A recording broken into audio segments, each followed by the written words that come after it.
I'm completing my 15th year in education, all in Bedford County schools. And this is home. I love it. And I love the students here. I'm thankful to be at Eastside and have a great team here with my assistant principal and instructional coach. And it's just a great place to be.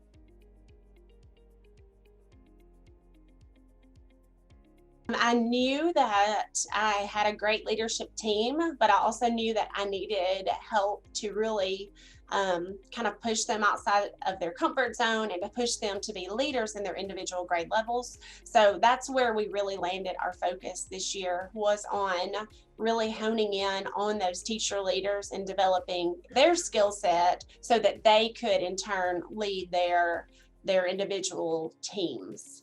Our trainings have focused around the unit internalization, and then really how our admin team can just support our teachers.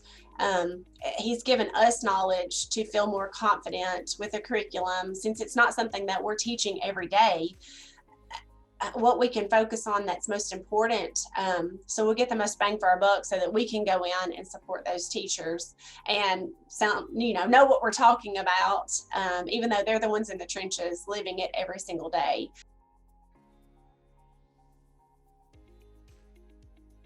And so this year, we're really able to spend time focusing on how to empower our teachers to be everybody, not just leadership team, but how everybody can be a leader in the building in their own way. And we're really creating committees that are purposeful, and that will allow different teachers to shine in different ways, and focusing on just different processes and procedures that maybe we've had but haven't necessarily been verbalized or haven't been written down, and really putting some protocols in place written so that we can always fall back on those. So our PLC meetings have always been what I would consider pretty consistent. They've met at a consistent time and had an agenda. I hope to see teachers really just taking the reins and leading their PLC meetings, not waiting for me to come in and start the meeting, for them to get started and to have a focus and a plan for each individual meeting. And those student outcomes have been our main focus this year, working on the student protocol, and really focusing on student data, what's important, and what they need to focus on.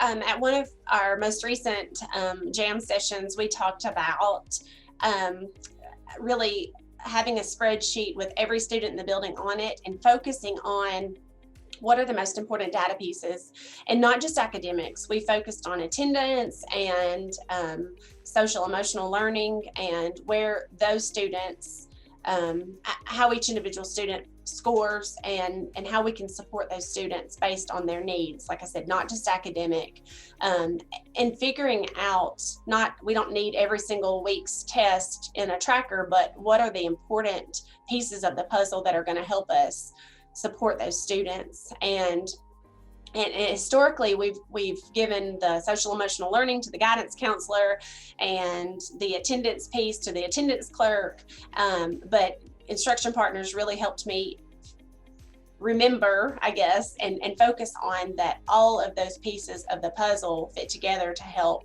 that student.